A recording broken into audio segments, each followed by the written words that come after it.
அல்லேலூயா. தேவனுடைய சித்தம் என்னன்னா, எல்லா மனுஷரும் ரட்சிக்கப்பட வேண்டும், எல்லா மனுஷரும் தேவனை அறிகிற அறிவை அடைய வேண்டும். ஆண்டுடைய சித்தம் என்ன அப்படின்னா, எல்லாரும் ரட்சிக்கப்படணுமா, எல்லாரும் தேவனை அறிகிற அறிவை அடைய வேண்டும் என்று சொல்லி தேவன் சித்தம் உள்ளவராக இருக்கிறார். ஆண்டவர் விருப்பம் உள்ளவராக இருக்கிறார். ஆண்டவர் ஆசை உள்ளவராக இருக்கிறார். ஹல்லேலூயா. அப்ப தேவனுடைய ஆசை, தேவனுடைய விருப்பம், தேவனுடைய சித்தம் ஒருவரும் கெட்டு போகாமல் நித்திய ஜீவனை அடைய வேண்டும், ஒருவரும் அழிந்து போகாமல் நரகத்துக்கு நேராக போகாமல் எல்லாரும் ரட்சிக்கப்பட வேண்டும், எல்லாரும் தேவனை அறிய வேண்டும் என்று தேவன் ஆசைப்படுகிறார். அல்லேலூயா.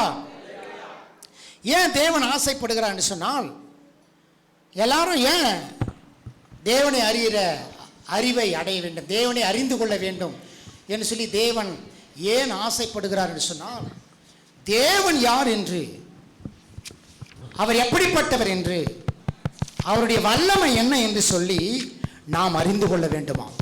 எப்படி நாம் ஒவ்வொருத்தரும் அறிஞ்சுக்கணுமா? தேவன் யார் என்று, அவருடைய வல்லமை என்ன, அவர் எப்படிப்பட்டவர் என்பதை நாம் அறிந்து கொள்ள வேண்டும் என்று சொல்லி ஆண்டவர் ஆவலாக இருக்கிறாராம். அவரை அறிஞ்சுக்கணும்னு அவர் ஆசையாக இருக்கிறாராம். அல்லேலூயா.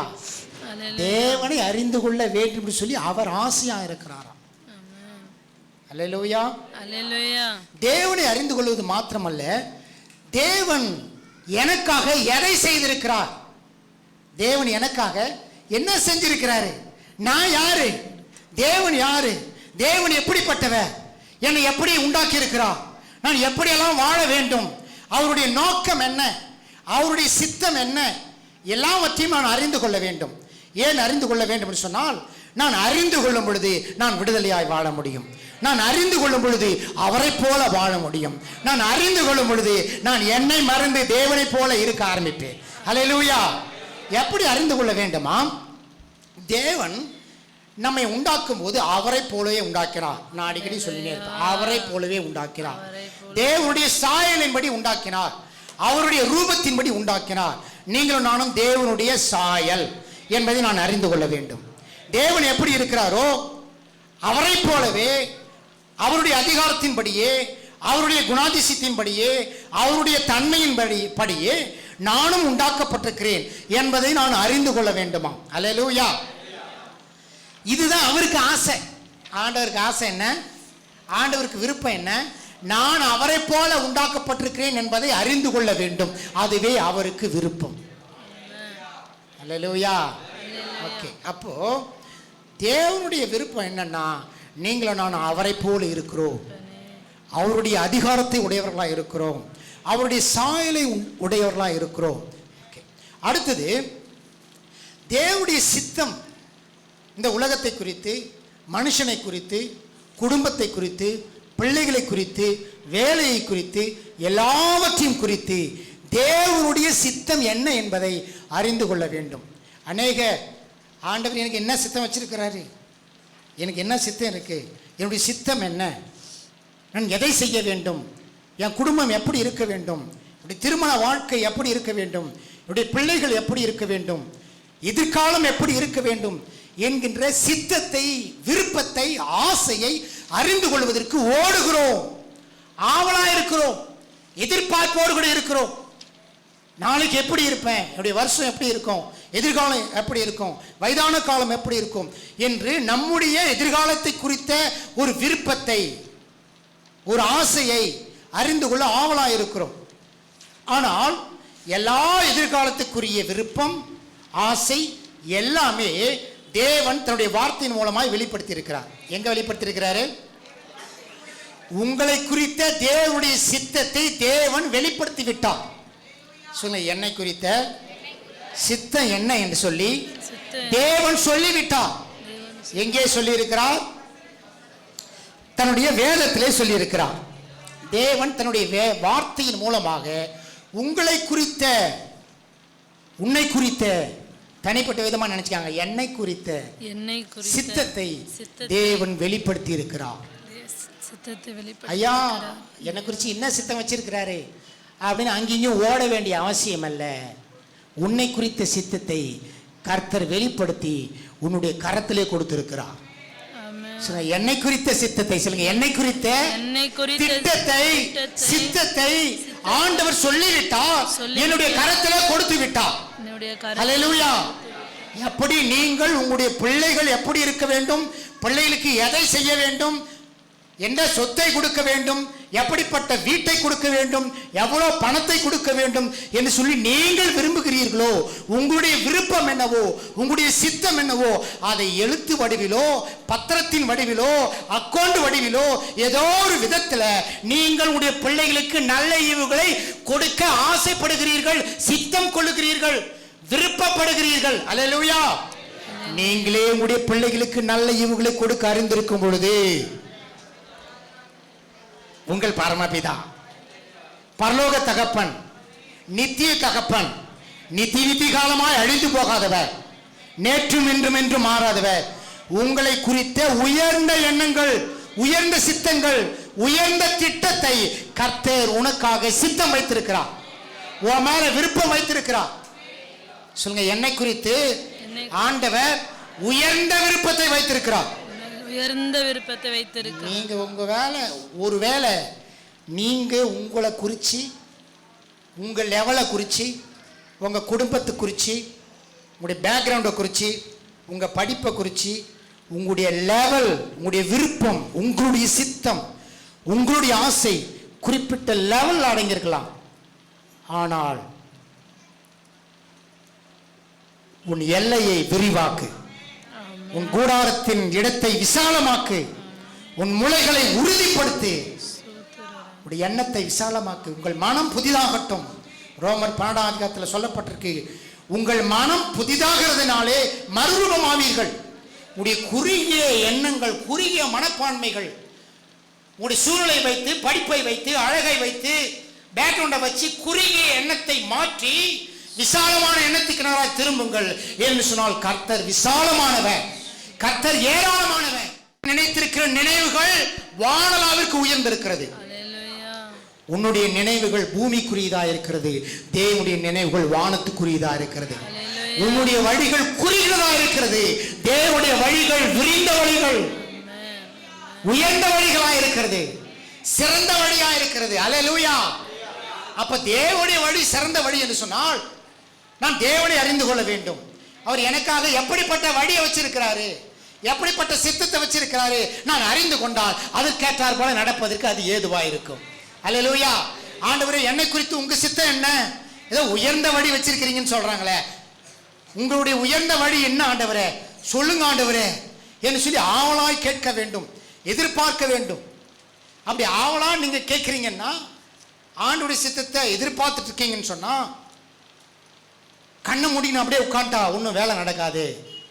கர்த்தருடைய சித்தத்தை கண்டுபிடிக்க வேண்டும். என் மகனே, என் வார்த்தையை போய் பாரு, என் வசனத்துக்கு உன் செவியை சாய், அது கண்ணுக்கு முன்னாடி நேர்த்திக்கோ. ஏனென்று சொன்னால் அதுதான் உன்னை குறித்து நான் வெளிப்படுத்தியிருக்கிற என்னுடைய சித்தம்.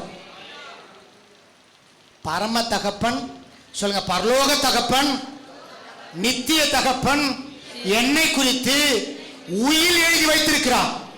இந்த பத்திரத்தை எழுதி வைத்திருக்கிறார். இந்த பத்திரம் பேசும். அல்லேலூயா. இதுல உங்களை குறித்து உயில் எழுதப்பட்டிருக்கிறது. நீங்கள் யார் என்று. நீங்கள் யார்? நீங்கள் யார்? தேவனுடைய பிள்ளைகள். நீங்கள் யார்? புதிய சிருஷ்டிகள். நீங்கள் யார்? தேவனுடைய வித்தினாலே பிறந்தவர்கள். அல்லேலூயா. புதிய படைப்பாய் படைக்கப்பட்டவர்கள். ஏதோ அப்பா அம்மா வயிற்றுல வந்துட்டோம், இந்த பூமியில வாழ்றோம், பாவ சரீரத்திலிருந்து ஜென்ம சரீரத்திலிருந்து வந்திருக்கிறோம். ஆனாலும் எப்பொழுது இயேசுவை ஏற்றுக்கொண்டேனோ, எப்பொழுது விசுவாசித்தேனோ, அப்பொழுது பழைய மனுஷனை களைந்து போட்டு புதிய மனுஷனை தரித்துக் கொண்டேன். அல்லேலூயா. நீங்கள் புது சிருஷ்டி ஆக்கப்பட்டீர்கள். பழையவைகள் ஒழிந்து போயின. சொல்ல, பழசெல்லாம் போச்சு. நான் பழைய ஆள் இல்லை, பழைய சிந்தனை என்கிட்ட கிடையாது. நான் புதிய மனிதன், புது சிருஷ்டி. ஆண்டவர் புதிதா என்னை படைத்து விட்டார். அல்லேலூயா. அப்ப ஆண்டவர் உங்களை புதுசா படைச்சு வச்சிருக்கிறாருங்க. புதுசாக படைச்சு வச்சிருக்கிறார். ஏன்னா நீங்கள் அவருடைய சித்தத்தின்படி வாழ வேண்டும். அல்லேலூயா. இன்றைக்கு ரட்சிக்கப்பட்ட ஒவ்வொருவரும் புதிய படைப்பாக இருக்கிறீர்கள். ரட்சிக்கப்பட்டிருக்கிற, அவரை விசுவாசிக்கிற நீங்கள் யாவரும் புதிய சிருஷ்டி, பரிசுத்தமாக்கப்பட்டவர்கள், நீதிமான்கள் ஆக்கப்பட்டவர்கள். அல்லேலூயா. நீங்கள் தேவனுடைய தோட்டத்துக்குள்ளே வந்திருக்கிறீர்கள். ஏதேன் தோட்டத்துக்குள்ளே கர்த்தர் உங்களை கொண்டு வந்து நிறுத்திவிட்டார். ஏன் அங்க கொண்டு வந்து நிறுத்தினார்னா அங்கதான் கர்த்தருடைய சித்தம் இருக்கிறது. அல்லேலூயா. ஏதேனில் கர்த்தருடைய சித்தம் என்ன? நீ திருப்தியா இருப்பது. நீங்க ஏதேனுக்குள்ள இருக்கிறீங்க. ஏதேன் தோட்டத்தில் ஆதாம் ஏவாள் எப்படி திருப்தியா இருந்தார்களோ அதே போல நீங்கள் இன்றைக்கு திருப்தியா இருப்பது கர்த்தருடைய சித்தம். இது சத்தியம். ஏதோ உங்களை நான் சும்மா இது பண்றேன்லாம் நினைக்காதீங்க. சத்தியம் சத்தியம்தான். அல்லேலூயா. நீங்கள் புது சிருஷ்டியாக்கப்பட்டு தேவனால் கழுவப்பட்டு சகல பாவத்தையும் சுத்திகரித்து அவருடைய பிள்ளையை ஆக்கப்பட்டு மீண்டும் அவருடைய காணியாட்சிக்கு உள்ளே வந்து விட்டீர்கள். ஏதேன் தோட்டத்துக்கு உள்ளே வந்து விட்டீர்கள். அல்லேலூயா. நீங்கள் கிறிஸ்துவுக்குள் இருக்கிறீர்கள், கிறிஸ்து உங்களுக்குள் இருக்கிறார். அல்லேலூயா. அப்ப ஏதேன் தோட்டத்துக்குள்ளே நீங்கள் இருக்கிறீர்கள் என்பது தேவனுடைய சித்தம். அதுக்கு அவர் மிகப்பெரிய கிரயத்தை செஞ்சிருக்கிறார். என்ன கிரயம் செஞ்சிருக்கிறார்னா தன்னுடைய ஜீவனையே கொடுத்திருக்கிறார், தன்னுடைய உயிரையே கொடுத்திருக்கிறார், தன்னுடைய ரத்தத்தையே சிந்தி இருக்கிறார். உன்மேல் வைத்த அக்கறையினாலே கரிசனையினாலே தேவன் தன்னுடைய ஜீவனையே உனக்காக கொடுத்தார். தேவன் தம்முடைய ஒரே பேரான குமாரனை விசுவாசிக்கிறவன் எவனோ அவன் கெட்டு போகாமல் அவரையே தந்தருளி இவ்வளவாய் உலகத்தில் அன்பு கூர்ந்தார். ஆண்டவருடைய அளவு கடந்த அன்பு தன்னையே கொடுத்தது, தன்னுடைய ஜீவனையே கொடுத்தது, தன்னுடைய ரத்தம் முழுவதுமாய் சிந்தினது. ஏன்னு சொன்னால் கர்த்தர் உன்மேல் கரிசனை உள்ளவராய் உன்னை மீண்டும் கொண்டு வந்து ஆசீர்வாதத்திற்குள்ளே வைக்கும்படியா அவர் சித்தம் வைத்திருக்கிறார். அதை செய்து முடித்து விட்டார். அல்லேலூயா. நீங்கள் இப்பொழுது ஆசீர்வாதத்திற்குள்ளே இருக்கிறீர்கள். அந்த ஏதேன் தோட்டத்திற்குள்ளே என்னென்ன சித்தம், கர்த்தருடைய சித்தம் வெளிப்படுகிறது என்று சொல்லி நல்லா கவனிச்சிங்கன்னா, ஏதேன் தோட்டத்துக்குள்ளே பசி இல்லாத திருப்தியான ஆகாரம், நீங்கள் திருப்தியா இருக்க வேண்டும் என்பது கர்த்தருடைய சித்தம். சொல்லுங்க, நான் திருப்தியா சாப்பிட்டு திருப்தியா இருக்கணும்னு கர்த்தர் ஆசைப்படுறாருங்க. மனுஷன் இல்ல, கர்த்தர் ஆசைப்படுகிறார். அப்போ திருப்தியா இருப்பது தேவ சித்தம். இரண்டாவது, உன்னோடு கூட பேசிக்கொண்டே இருப்பது தேவனுடைய சித்தம். பகலின் குளிர்ச்சியான வேளையிலே கர்த்தர் ஆதாம் ஏவாளோடு கூட பேசிக்கொண்டே இருந்தார். கர்த்தருடைய சித்தமே, அவருடைய விருப்பமே, அவருடைய ஆசையே உன்னோடு கூட பேசிக்கொண்டே இருக்க வேண்டும். நீங்கள் கர்த்தரோடு கூட பேசினே இருக்கிறீங்களா? அக்கம் பக்கம் பேசிட்டு இருக்கிறீங்களா? செக் பண்ணி பாருங்க, நல்லா செக் பண்ணி பாருங்க. நேரத்தை எப்படி செலவிடுறீங்க? உன் நேரம் யாருக்கிட்ட அதிகமாக ஸ்பெண்ட் பண்றீங்க? அதை வைத்து நீங்க யாரோடு கூட ஐக்கியமா இருக்கிறீர்கள் என்பதை புரிந்து கொள்ளலாம். அல்லேலூயா. ஆமா, கர்த்தருடைய ஆசை, அவருடைய உள்ளம், நல்ல தகப்பனுடைய எண்ணம், என் பிள்ளை என்கிட்ட பேசணும்னு ஆசைப்படுறார். உன் தகப்பன், பரம தகப்பன் உன்னோடு கூட பேசும்படியா ஆசைப்படுகிறார், சித்தமுள்ளவராக இருக்கிறார். நம்ம என்ன பண்ணுறோம்? ஆண்டவரே கொஞ்சம் வெயிட் பண்ண, ஆண்டவரே இந்த எங்கள் சொந்தக்கார வீட்டுக்கு போயிட்டு வரேன், அண்ணங்கிட்ட பேசிட்டு வரேன், தம்பிகிட்ட பேசிட்டு வரேன், அக்கம் பக்கம் பேசிட்டு வரேன். ஆகாத சம்பாஷணை நல்ல ஒழுக்கத்தை கெடுத்து விடும். வள வள வள வளன்னு பேசி நல்ல ஒழுக்கம் உள்ளவர்கள் ஒழுக்க கேடு உள்ளவர்களாய் மாறிவிட்டார்கள். ஆகவே தான் ஆண்டவர் சொல்றாரு, ஆகாத சம்பாஷணை நல்ல ஒழுக்கத்தை. அப்ப எது தேவையான சம்பாஷணை என்று சொன்னால் கர்த்தரோடு கூட பேசி கொண்டிருக்கிறது தான் தேவையான சம்பாஷணை. இதை நீங்க செஞ்சு பாருங்க, நீங்க ஆசீர்வாதமா இருப்பீங்க. கர்த்தரோடு பேசினு இருந்தா, ஐயா வேலை வெட்டிக்கெல்லாம் போக வேணாவா, வேலை வெட்டிக்கு போங்க, வீட்டில் எந்த வேலையும் செய்ய வேணாவா, வேலை செய்யுங்க. எப்பொழுதும் கர்த்தரோடு பேசிக்கொண்டே அந்த வேலையை செய்யுங்கள். அல்லேலூயா. அப்போ ஆண்டவர்கிட்ட பேசுங்க, ஆவியில், அந்நிய பாஷையில், நடக்கும்போதும் உட்காரும் போதும் கர்த்தர்கிட்ட பேசினே இருங்க, ஆண்டவர்கிட்ட பேசினே இருங்க. அவர் நல்ல நண்பராக இருக்கிறார். அவர் ஆவியின் தகப்பனாக இருக்கிறார். ஆவியான தேவன் நம்முடைய ஆவியோடு கூட பேசிக்கொண்டே இருக்கிறார். நம்முடைய சிந்தையோடு கூட பேசிக்கொண்டே இருக்கிறார். ஹல்லேலூயா. அதை உணர்ந்து கொண்டு கர்த்தரோடு கூட பேசிக்கொண்டே இருக்க வேண்டும். அப்போது ஏதேன்ல திருப்தியாக இருக்கணும், கர்த்தர்கிட்ட பேசினே இருக்கணும். இன்னொன்று, கர்த்தருடைய சித்தம் முக்கியமாக அவருடைய வார்த்தைக்கு கீழ்ப்படிய வேண்டும். கர்த்தர் உங்களை கீழ்ப்படிய வேண்டும் சொல்லி எதிர்பார்க்கிறார். உங்க தகப்பன் நீங்கள் கீழ்ப்படிய வேண்டும் சொல்லி ஏன் எதிர்பார்க்கிறார்? பிள்ளைகளே, உங்களுடைய தகப்பன், உங்களுடைய பெற்றோர் நீங்கள் கீழ்ப்படிய வேண்டும் சொல்லி ஏன் எதிர்பார்க்கிறார்கள்?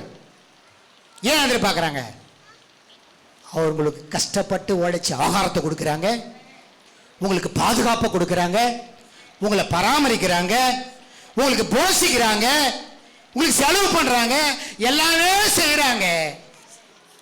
அவருடைய எதிர்பார்ப்பு ஒபே, கீழ்ப்படி. கீழ்ப்படியலனா கர்த்தருடைய இருதயம், தகப்பனுடைய இருதயம் வேதனைப்படும். உண்மையா இல்லையா? உண்மையா இல்லையா? ஏதேன் தோட்டத்தில் ஆண்டவர் அதான் பண்ணாரு. தம்பி, எல்லாவற்றையும் சாப்பிடலாம்பா, ஏராளமாக இருக்குது, தாராளமாக இருக்குது, எல்லாவற்றையும் நீ அனுபவித்துக் கொள்ளலாம். ஆனால் இதை ஒன்று மட்டும், இந்த ஒரு கனியை மட்டும் நீ தொடாதே, இதை மட்டும் புசிக்காதே. சின்ன கட்டுப்பாடு தான், அதற்கு கீழ்ப்படிய வேண்டும். இன்றைக்கு பெற்றோர்கள் பிள்ளைகளுக்கு சொல்லுகிற அந்த வார்த்தைக்கு அப்படியே கீழ்ப்படிய வேண்டும். பெற்றோர்கள் கர்த்தர் சொல்லுகிற வார்த்தையை அப்படியே கீழ்ப்படிய வேண்டும். ஏன்னு சொன்னால் பெற்றோர்கள் முக்கியமான பொறுப்பில் உள்ளவர்கள். நல்ல தகப்பன் நல்ல உலகத்தை படைத்தார், நல்லது நல்லது நல்லது நல்லதுன்னு படைச்சாரு. கடைசியில் உங்களை படைச்சிட்டு மட்டும் மிகவும் நல்லதுன்னு சொல்லிட்டாரு. ஏன்னா நீங்க மிகவும் நல்லவர்களா நடந்துக்கணுன்றதுக்காக தான் அப்படி மிகவும் நல்லதுன்னு சொல்லிட்டாரு உங்களை பார்த்து. அல்லேலூயா. நான் மிகவும் நல்ல தகப்பனா இருந்தே சொல்லுங்க, நானு மிகவும், எல்லாரும் சொல்லுங்க, நான் மிகவும் நல்ல தகப்பனா இருந்து நல்ல தாயா இருந்து பிள்ளைகளுக்கு நல்லதை செய்வேன். இதை செய்யலன்னா பிள்ளைங்க கீழ்ப்படிய மாட்டாங்க, கீழ்ப்படிய மாட்டாங்க. ஒரு நல்ல பெற்றோர் நல்ல காரியங்களை பிள்ளைகளுக்கு செய்யும் பொழுது பிள்ளைகள் சந்தோஷமாக இருப்பார்கள். அப்படி செய்து விட்ட பிறகு பிள்ளைகள் கீழ்ப்படிய வேண்டும் என்று எதிர்பார்ப்பது பெற்றோர்களின் முக்கியமான பொறுப்பாக இருக்கிறது. அல்லேலூயா. தேவன் அதைத்தான் எதிர்பார்க்கிறார். உனக்காக எல்லாவற்றையும் கொடுத்து விட்டேன், ஆனால் நீயோ என்னுடைய வார்த்தைக்கு கீழ்ப்படி. என் மகனே, என் வார்த்தையை கவனி, அதை நினைத்துக் கொண்டே இரு, அதுக்கு செவி சாய்த்துக் கொண்டே இரு, அதை உன் இருதயத்துக்குள்ளே வைத்துக்கொள், அதை விட்டுறாத. பிசாசு அந்த வார்த்தையை பொறுக்கி போடாதபடிக்கு காத்துக்கொள். உன் பெற்றோர் உனக்கு சொல்லுகிற புத்திமதியை, உன் தகப்பன் புத்தியை கேள், உன் தாயின் போதகத்தை தள்ளாதே.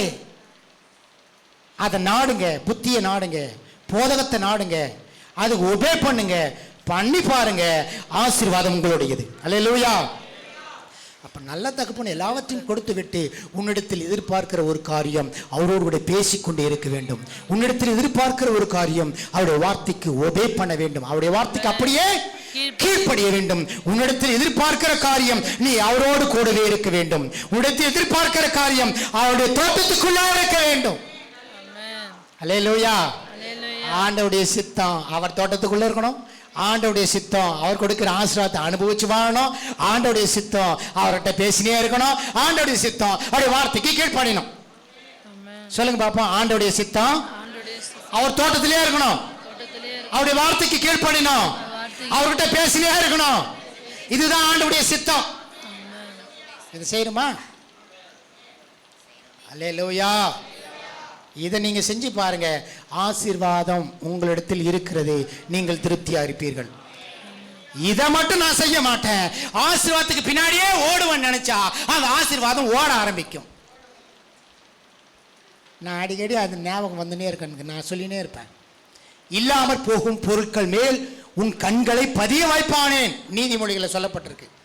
அது இல்லை, இது இல்லை, அந்த ஆசீர்வாதம் இல்லை, இந்த ஆசீர்வாதம் இல்லை, இந்த உயர்வு இல்லை, இந்த மேன்மை இல்லை என்று சொல்லி கண்ணை அதை மேலே வச்சுட்டு அதை பின்னாடி நாம போக ஆரம்பிச்சோம்னா அந்த ஆசீர்வாதம் கழுகை போல செட்டைகளை விரித்து கொண்டு ஆகாய மார்க்கமா பறந்து போகுமா. நான் ஓடினே இருப்பேன், அது ஓடினே இருக்கும். கடைசியில் போய் செத்து போக வேண்டியதுதான். ஐயோ, ஆசீர்வாதத்தை அனுபவிக்கவே முடியலையே. அதனாலதான் ஆண்டவர் சொல்றாரு, முதலாவது தேவனுடைய ராஜ்யத்தையும் அவருடைய நீதியையும், அப்பொழுது எல்லாம் சேர்ந்து உங்களுக்கு வந்து கிடைக்கணும்னா முதலாவது தேவன், அவருடைய வார்த்தை, அவருடைய சமூகம், அவருக்கு கீழ்ப்படிவது, இதற்கு முதல் பிரியாரிட்டி கொடுத்தே ஆகணும். இது சின்ன வேலை தான், வேற காசு பணம் வேற என்ன ஆண்டவர் உங்ககிட்ட கேட்கிறாரு. ஆண்டவர் உங்களிடத்தில் கேட்பது ஒன்றுமில்லை, அவரோடு கூட இருக்க வேண்டும். உன் பலி தேவையில்ல, வேற நீ செய்யற வேற ஒண்ணுமே தேவை கிடையாது. உன்னுடைய கீழ்ப்படிதல் ஆண்டவருக்கு முக்கியம். அவர்கிட்ட அன்பா பேசணும், அப்படியே வார்த்தையை கேட்கணும், ஆண்டவருக்கு முக்கியம். அவர் இருக்கிற இடத்துல நீ இருக்கணும், அது ஆண்டவருக்கு முக்கியம். நல்லா புரிஞ்சுக்கங்க. அல்லேலூயா. ஆமாம், அதனால் தேவனுடைய சித்தம் நீங்கள் நன்றாக இருப்பது, நீங்கள் திருப்தியாக இருப்பது, அவரோடு இருப்பது. அல்லேலூயா. எடுத்து வாசிங்க மத்தேயு 7ஆம் அதிகாரம் 21ஆம் வசனம். பரலோகத்தில் இருக்கிற என் பிதாவின் சித்தத்தின்படி செய்கிறவனே பரலோக ராஜ்யத்தில் பிரவேசிப்பானே அல்லாமல் என்னை நோக்கி கர்த்தாவே கர்த்தாவே என்று சொல்லுகிறவன் அதில் பிரவேசிப்பதில்லை. இல்லை. பரலோகத்தில் இருக்கிற என் பிதாவின் சித்தம், பிதாவின் சித்தத்தின்படி யார் செய்கிறாங்களா அவங்களுக்கு தான் பரலோக ராஜ்யம். எதுக்குங்க சர்ச்சைக்கு வந்தீங்க, எதுக்குங்க இயேசுவை ஏற்றுக்கிட்டீங்க, பரலோக ராஜ்யம் கிடைக்கும். என்ன கிடைக்கும் ஐயா? எதுக்கு சர்ச்சைக்கு வந்தோம், எதுக்கு ஆண்டவர் ஏற்றுக்கிட்டோம்? பரலோகம் கிடைக்கும். அல்லேலூயா. பரலோகம் நிச்சயமா கிடைக்கும். ஆனா அந்த பரலோக வாழ்க்கையை இந்த பூமியிலே வாழ்ந்து காட்டணும்னா கர்த்தருடைய சித்தத்தின்படி செய்ய வேண்டும். ஆமென். அல்லேலூயா. அல்லேலூயா. கர்த்தருடைய சித்தத்தின்படி செய்கிறோமோ, உங்க சுய சித்தத்தின்படி செய்கிறீங்களா அல்லது பிசாசு சித்தத்தின்படி செய்கிறீங்களா என்பது உங்க வாழ்க்கையிலே வெளிப்பட்டு விடும். அல்லேலூயா. நான் உண்மையா கர்த்தருடைய சித்தத்தின்படி செய்கிறவனா இருந்தா இதே மத்தேயுல பார்த்தீங்கன்னா 13ஆம் வசனம் சொல்லும், 13-14. இடுக்கமான வாசல் வழியாய் உட்பிரவேசியுங்கள். கேட்டுக்கு போகிற வாசல் விரிவும் வழி விசாலமாய் இருக்கிறது, அதன் வழியாய் பிரவேசிக்கிறவர்கள் அநேகர். அல்லேலூயா. இதுல குறிப்பா இதே அதிகாரத்துல சொல்லுது, நீங்க பிதாவின் சித்தத்தின்படி செய்யறது உண்மைன்னு சொன்னா, ஆண்டுடைய ஆசை நீங்க செய்யறது உண்மைன்னா, ஆண்டுடைய விருப்பத்தை நிறைவேற்றணும் அப்படின்னு உங்களுக்கு ஆசை இருந்துச்சுன்னா நீங்கள் இடுக்கமான வாசல் வழியாய் உட்பிரவேசிக்க வேண்டும். எப்படி போகணும்? இடுக்கமான வாசல். நான் எப்படி வேணாலும் வாழுங்க, நீங்க அதை சொல்லக்கூடாது. நான் எங்க வேணாலும் போவேன், அதை நீங்க கேட்கக்கூடாது. நான் எதை வேணாலும் செய்வேன், அதை நீங்க கண்டுக்க கூடாது. இது கேட்டுக்கு போகிற வாசல், விசாலமா இருக்கிறது. வா வா வான்னு கூப்பிடுவாங்க. அங்க நல்லா இருக்குது, இங்க நல்லா இருக்குது, விசாலமான வாசல். கவனிக்கிறீங்களா பிள்ளைங்களா? விசாலமா இருக்குது. மறைஞ்சு செய்யறது, ரகசியமா செய்யறது. நல்லா கவனிங்க. விசாலமான வாசல் வழியாய் போகிற ஒவ்வொருவரையும் கர்த்தருடைய கண் பார்த்து கொண்டே இருக்கிறது. மலைகளே குன்றுகளே எங்களை மூடிக்கொள்ளுங்கள் அப்படின்னு போனாலும் கர்த்தருடைய கண் அங்கே பார்த்து கொண்டிருக்கிறது. கடலின் ஆழத்திலே போய் படுக்கை போட்டாலும் கர்த்தருடைய கண் அங்கேயும் பார்த்து கொண்டிருக்கிறது. அல்லேலூயா. நீ எதை செய்கிறாய்? விசாலமான வாசல் வழியா மனமோன போக்கல நீ போற வர நடக்கிற, வீட்டில் உட்கார்ந்துக்கிட்டே செல்லு வழியா போற, நீ எங்க போனானோ எங்க வந்தானோ கர்த்தருடைய கண் பார்த்து கொண்டே இருக்கிறது. இது கேட்டுக்கினாராய் உன்னை நடத்துகிறது என்பதை புரிந்து கொள். அல்லேலூயா. அல்லேலூயா. யாரும் பார்க்கறன்னு நினைக்காதீங்க, கடவுள் பார்த்துனே இருக்கிறாரு. அப்புறம் இன்னொருத்தர் யாராவது பார்க்கறா? நீங்களே பார்த்து நிக்கிறீங்க. உங்க மனசாட்சி சொல்லுது இது தப்புன்னு பேசினே இருக்குது. இது கேட்டுக்கு போற வாசல்னு உங்க மனசாட்சி பேசுது. அநேகருடைய மனசாட்சி துர்மனசாட்சியாய் மாறி போனது. துர்மனசாட்சி என்று சொன்னால் பாவத்தையே செய்கிற மனசாட்சி, அது மறுத்து போன மனசாட்சி. டீ குடிச்சு குடிச்சு குடிச்சு குடிச்சு நாக்கே மறுத்து போச்சுப்பா. எல்லாம் ஒரே டைம் தான் டீ வாங்கி குடிக்கிறோம். நம்ம வாயில் வைப்போம், அவங்க குடிச்சு குடிச்சிட்டு இருப்பாங்க. என்னப்பா அவ்வளோ சீக்கிரம் குடிச்சிட்டீங்க, ஒன்றும் சூடு தெரியலையே. அடா பாவி, குடிச்சு குடிச்சு நாக்கே மறுத்து போச்சு. கொதிக்க கொதிக்க குடிச்சானோ கொடுத்தானோ அப்படியே ஒரு நிமிஷத்தில் குடிச்சு காலி போடுவாங்க. ஏன்னா நாக்கு மறுத்து போச்சே, சூடு தெரியல. அது போலதான் பாவத்தை தண்ணீரை போல பருகி பருகி பாவத்தை செய்து செய்து செய்து பாவம் பாவமா தெரியல. பாவம் பாவமா தெரியல. மனசாட்சி இது பாவம் குத்தல. ஏன்னா மனசாட்சியே மறுத்து போச்சு. பாவம் செஞ்சு செஞ்சு செஞ்சு மனசாட்சியை துணிகரமாய் செய்வது, இது கேட்டுக்கிணறாய் போகிற வழி. இப்படி துணிகரமாய் செய்கிற பாவத்தை தூண்டுவது பிசாசின் சித்தம்.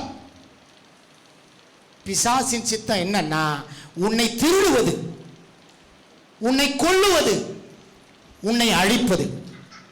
யோவான் 10:10 திருடன் திருடவும் கொல்லவும் அழிக்கவும் வருகிறானே என்று வேறொன்றுக்கும் வரான். பிசாசுடைய விருப்பம், பிசாசுடைய ஆசை என்னன்னா இவர்கள் பரலோகம் போகக்கூடாது, இவர்கள் திரிந்து விடக்கூடாது, இவர்கள் கனிகளை கொடுக்கிறவனாய் மாறிவிடக்கூடாது, இவனை எப்படியாவது கெடுத்து விடலாம், இவனை அழித்து விடலாம், இவனை கொன்று விடலாம் என்று சொல்லி வகை தேடி சுற்றி திரிகிறான். அல்லேலூயா. ஆகவேதான் பிள்ளைகளே ஜாக்கிரதையா இருங்கள். தேவ சித்தத்தை மட்டுமே நிறைவேற்றுங்கள். கீழ்ப்படுகிற சித்தம், அவருடைய வார்த்தைக்கு செவி கொடுக்கிற சித்தம், அவரோடு கூட பேசிக்கொண்டே இருக்கிற சித்தம், இதை மட்டுமே செய்யுங்கள். பிசாசின் தந்திரங்களுக்கு விலகி இருங்கள். பிசாசுக்கு எதிர்த்து நில்லுங்கள். அவன் உங்களை விட்டு ஓடி போவான். அல்லேலூயா. எதிர்த்து நிப்போமா? பிசாசுக்கு எதிர்த்து நிப்போமா? ஆமென். அட பரவாயில்லப்பா, ஒரு நாள் தானே. ஏன்னா அந்த வாலி வயசுலேருந்து எல்லாரும் வந்துருக்கிறவங்க எல்லாருக்கும் தெரியும். பரவாயில்லப்பா, ஒரு டைம் தானே, சும்மா ஜாலியாக போகலாம், சும்மா ஒரு டைமு, சும்மா ஜாலி, அதெல்லாம் கிடையவே கூடவே கூடாது. ஹல்லேலூயா, ஹல்லேலூயா. ஏன்னா பிசாசின் சித்தம், பிசாசின் விருப்பம் தந்திரமாய் உன்னோடு கூட இருக்கிறவர்களை வைத்தே அவன் செயல்பட்டு உன்னை அழிவுக்கு நேராய் நடத்தி கொண்டே போவான். ஆகவே பிசாசின் தந்திரங்களை அறிந்து கொள்ளுங்கள். பிசாசின் தந்திரங்களுக்கு விலகி இருங்கள். ஹல்லேலூயா. அப்ப இடுக்கமான வாசல் வழியா போகணும். இப்படிதான் போகணும். இதை பண்ணுறா, இதை கீழ்ப்படிடா, இங்க போடா, இங்க வாப்பா, இது செய்யப்பா, இது செய்யாதுப்பா அப்படின்னா கஷ்டமா தான் இருக்குது. படிப்பா, ஓ ரொம்ப தொல்லை பண்றிய, பரிசுத்தமா இருப்பா, சும்மா தொல்லை பண்றீங்களே, தேவையில்லாத சீரியலை பார்க்காதப்பா, ஒரே டார்ச்சரா இருக்குது, பார்க்காம இருக்க முடியாது. ஏன்னா நீங்கள் பிசாசின் சித்தத்துக்கு இடத்தை கொடுத்துட்டீங்க. பிசாசு உங்க குடிமையை பிடித்து இழுத்து கொண்டே போகிறான். உங்களால நன்மை செய்யணும், பரிசுத்தமா வாழணும்னு நினைக்கிறீங்க, முடிய மாட்டேங்குது. ஏன்னா நீங்கள் பிசாசின் சித்தத்துக்கு விருப்பத்துக்கு கீழ்ப்படுத்தபடியாலே உங்களுடைய குடிமை உங்க முடியலாம் பிசாசு கையில மாட்டிக்கிச்சு. அவன் இழுத்துன்னு போற பக்கமெல்லாம் போயினே இருக்கிறோம். நல்லா புரிஞ்சுக்காங்க. அல்லேலூயா. நீங்க பார்க்க கூடாதுன்னு நினைக்கிறீங்க, ஆனா பார்க்கிறீங்க.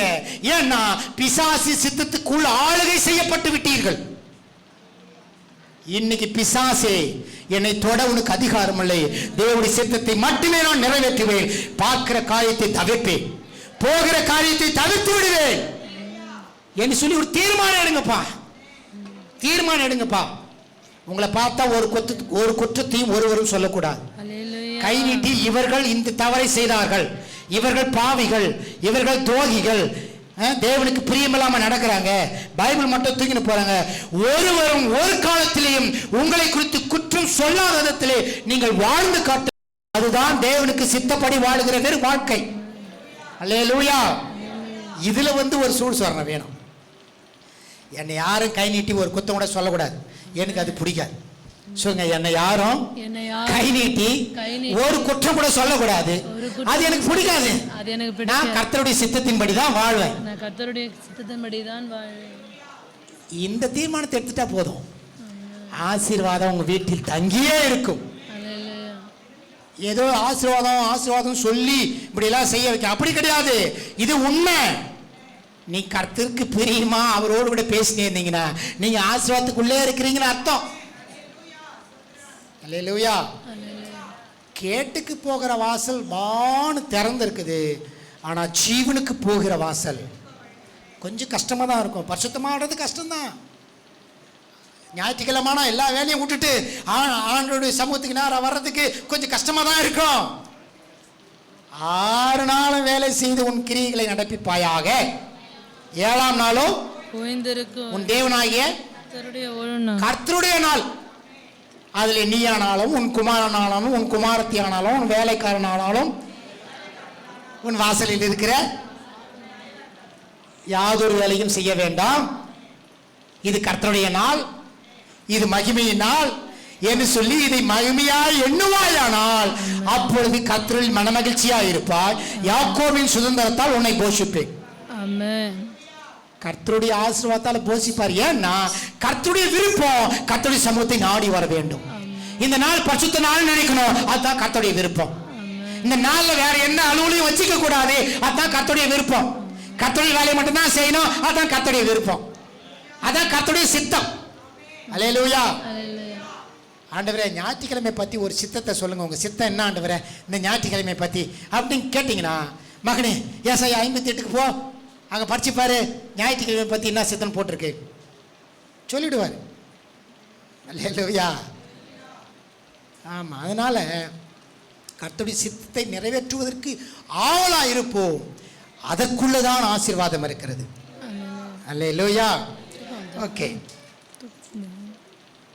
நீதிமொழிகள் 4ஆம் அதிகாரம் 20-21. என் மகனே, என் வார்த்தையை கவனிச்சுனே இருக்கணும், வசனத்துக்கு செவி சாட்சினே இருக்கணும், அது கண்ணுக்கு முன்னாடியே இருக்கணும், அது இருதயத்தில் இருக்கணும். அல்லேலூயா.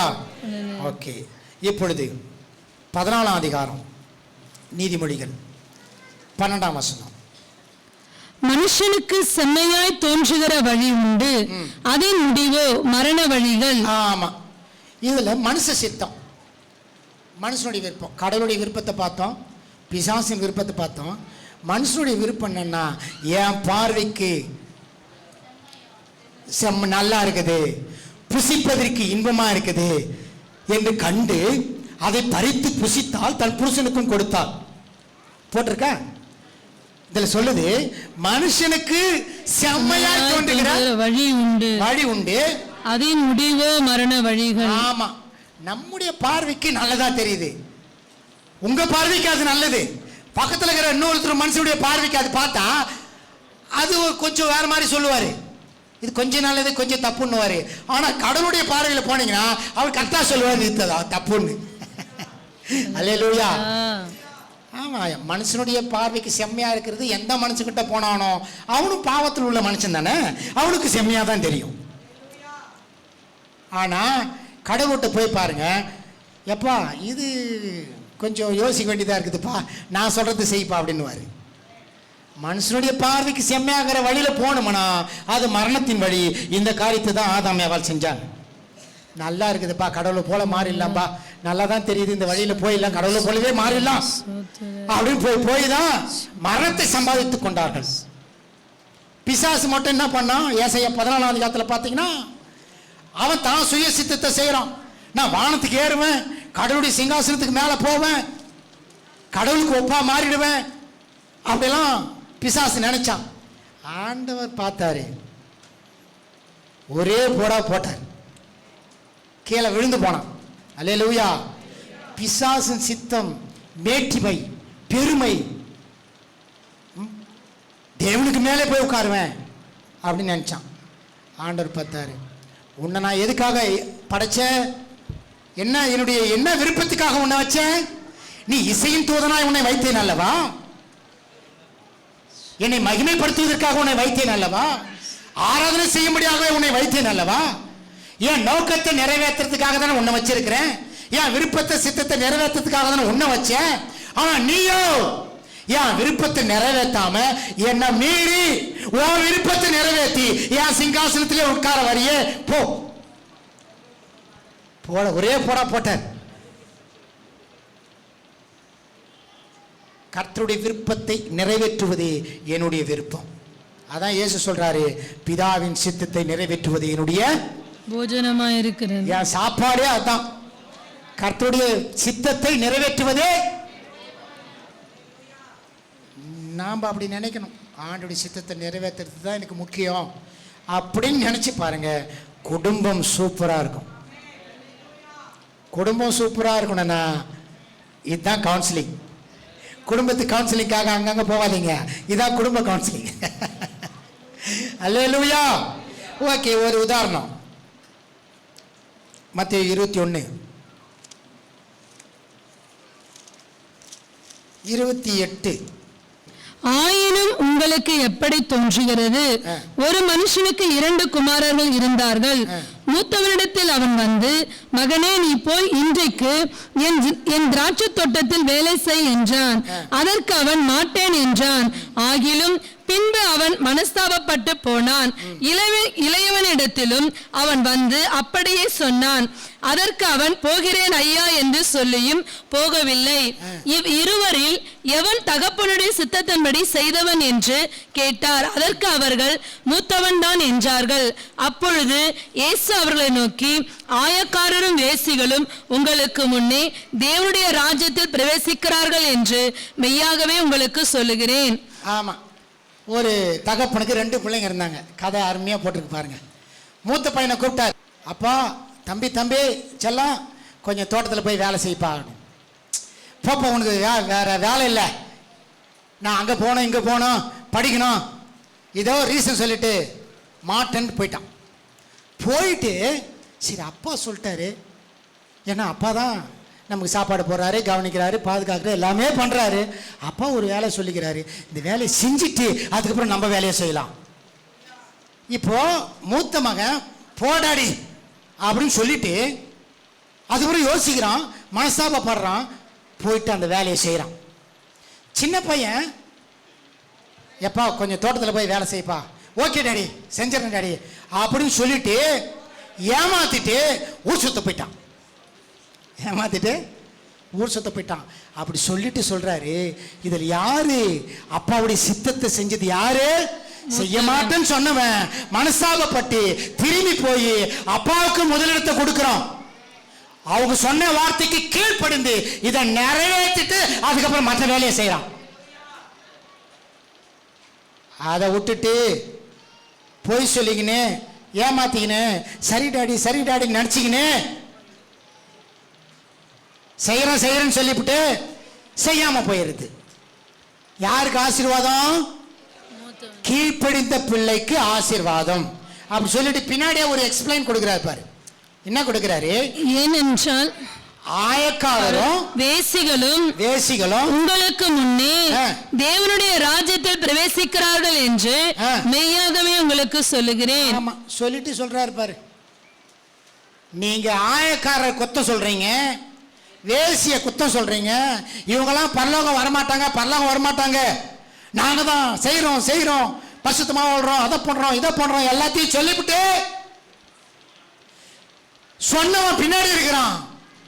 யாரு தலை குனிஞ்சு ஐயோ என்ன குத்த சொல்லிட்டாங்களே, வேசின்னு சொல்லிட்டாங்களே, ஆயக்காரன்னு சொல்லிட்டாங்களே, எல்லாரும் ரிஜெக்ட் பண்றாங்களே, தலை குனிஞ்சு இருந்தாங்களோ அவன் மனஸ்தாபப்பட்டு ஆண்டவர் விட்டு போயிட்டு நாம போறதுக்கு முன்னாடி அவங்க பரலோகம் போயிருந்தாங்களாம். உன் கண்ணில் இருக்கிற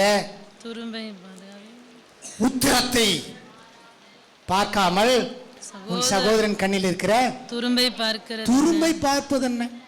இவ்வளோ பெரிய பீமு, உத்திரன்றது பீமுன்னு வரும். இவ்வளோ பெரிய பீமு நீ வச்சிருக்கிற, பிரச்சனையா வச்சிருக்கிற, தப்பா வச்சிருக்கிற, நீ மற்றவனை குறை சொல்லிங்கன்னு தூசு இருக்குது எடுத்து போட்டுமா? ஃபர்ஸ்ட் உன் கண்ணில் இருக்கிற பீமை தூக்கி போடு, அதுக்கப்புறம் மற்றவன் கண்ணில் இருக்கிற தூசை எடுத்து போட வகை பார்ப்பாய் சொல்றாரு. ஆயக்காரரையும் பாவையும் நீ குத்த சொல்லி நிற்கிற, உனக்கு முன்னாடி தேவராஜ்யத்தில் அவர்கள் பிரவேசிப்பார்கள். ஆயக்காரனாகிய சகேயு ஜனங்கள் எல்லாரும் வெறுத்து ஒதுக்குனாங்க. இயேசுவை பார்க்கணும்னு ஆசைப்பட்டான். இவனுடைய விருப்பம், இவனுடைய ஆசை, சித்தம் எப்படியாவது இயேசுவை பார்க்கணும். போய் மரத்தில் ஏறி உட்காந்து இயேசுவை பார்க்க உட்காந்துட்டுக்கிறான். ஆண்டவர் கரெக்டாக தெரிஞ்சுக்கிட்டார், என்னை பார்க்கறதுக்கு ஆசைப்பட்டான் ஒரு ஆள், சரி அவனை போய் பார்த்தலாம் அப்படின்னு ஆண்டவர் பார்த்தாரு. சகேயுவை சீக்கிரமாக இறங்கி வா, இன்றைக்கு உன் வீட்டில் நானே தங்கணுன்ட்டார். சகேயு வீட்டுக்கு இயேசு போன உடனே மனம் திரும்பி, நான் யாருக்குனே வாங்கியிருந்தேன்னா நான் நாளை தனியாக திருப்பி கொடுத்துறேன்றான். இவன் ரட்சிக்கப்பட்டு விட்டான். ஹல்லேலூயா. எல்லா மனுஷரும் ரட்சிக்கப்பட வேண்டும். இவன் ரட்சிக்கப்பட்டான். வேசி, எரிகோ கோட்டை மதில் மேல வீடு. வேவு பார்க்கிறவங்க போய் வேவு பார்க்க போறாங்க, அவங்கள காப்பாத்தி அனுப்பிச்சு விட்டாங்க. அந்த வேசி கர்த்தரை விசுவாசித்தால் அந்த வேவுக்காரருடைய வார்த்தைக்கு கீழ்ப்படிந்தாள். வேவுக்காரங்க என்ன சொல்றாங்க, இந்த எரிகோ பட்டணம் சுட்டீரிக்கப்பட போகிறது, அந்த சமயத்தில் நீயும் உன்னுடைய குடும்பமும் காப்பாற்றப்பட வேண்டும் என்று சொன்னால் நீ சிகப்பு நூலை ஜன்னலில் கட்டி தொங்க விடு. யோ, பட்டணமே அழிய போதே, நூல் கட்டி விட்டா நாங்கள் காப்பாற்றப்படுவோமா? அப்படி அல்ல. கீழ்ப்படிந்தாள். சொன்னபடி சிகப்பு நூலை கட்டி தொங்க விட்டால் பட்டணமே அழிந்து போனது, இவர்கள் வீடு காப்பாற்றப்பட்டது. அல்லேலூயா. கீழ்ப்படிதல் எல்லா படியை காட்டிலும் முதல் படி. இந்த முதல் படியிலே கால் வைத்தால் மேல் படிக்கு நீ போய்விடலாம். அல்லேலூயா. யாருக்கு கீழ்ப்படிய வேண்டும்? கீழ்ப்படி சொல்லியிருக்க, போறவங்களுக்கு கீழ்ப்படியலாமா? குறிப்பா சொல்றார், அந்தபடி மனைவிகளே உங்க சொந்த புருஷருக்கு கீழ்ப்படியுங்கள். கீழ்ப்படின்னு போட்டுக்குது, போறவங்க வரவங்க சொல்றதுக்கெல்லாம் கீழ்ப்படியலாமா?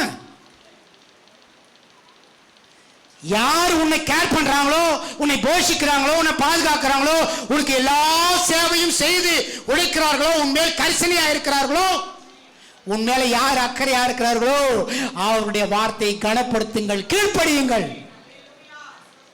இதுதான் நியாயம். அல்லேலூயா. அதனால கர்த்தருடைய வார்த்தைக்கு கீழ்ப்படிந்தால் இந்த வேசி காப்பாற்றப்பட்டாள். எல்லாமே அழிந்து போனாலும் இவள் காப்பாற்றப்பட்டாள். ஹல்லேலூயா. அப்போ நம்முடைய மனம் புதிதாய் மாற வேண்டும். என்னை போஷிக்கிற, என்னை பராமரிக்கிற, எனக்காக எல்லா ஆசீர்வாதத்தையும் வைத்திருக்கிற, எனக்காக ஏதேன் தோட்டத்தையே கொடுத்திருக்கிற, 4 பெரிய ஆறை எனக்காக ஏற்படுத்தி வைத்த இந்த அன்புள்ள தகப்பனுக்காக நான் கீழ்ப்படிவேன். அவரோடு கூட பேசிக்கொண்டே இருப்பேன், அவருடைய பிரசன்னத்திலே இருப்பேன், தோட்டத்துக்குள்ளே இருப்பேன் அப்படின்னு ஒரு தீர்மானம் எடுத்து பாருங்க. மனசு புதுசா மாத்தி பாருங்க, திரும்பி பாருங்க. நம்முடைய லைஃப் ஸ்டைல் மறுரூபமா மாறிடும். லைஃப் ஸ்டைல் மறுரூபமா மாறிடும். தேவனுடைய சித்தம் உன்னை ஆசீர்வதிப்பது, தேவனுடைய சித்தம் நீ கீழ்ப்படிய வேண்டும் என்பது, தேவனுடைய சித்தம் உனக்கு ஏதேன் தோட்டத்தை கொடுப்பது, தேவனுடைய சித்தம் உனக்கு கானான் தேசத்தை கொடுப்பது, பிசாசின் சித்தம் உன்னை அடிமைப்படுத்துவது. நல்லா புரிஞ்சுக்காங்க. எகிப்து அடிமைப்படுத்தினது, தேவன் விடுதலையை கொடுத்தார். எகிப்து உன்னை பட்டினி போட்டது, தேவன் உனக்கு மன்னாவினாலே திருப்திப்படுத்தினார், ஒன்றுமில்லாத இடத்திலே திருப்திப்படுத்தினார். எகிப்து உன்னை நசுக்கினது, தேவன் உன்னை வாழ வைக்க வெளியே கொண்டு வந்தார். ஹல்லேலூயா. அதான் உண்மை. பிசாசின் சித்தம் உன்னை நசுக்குவது.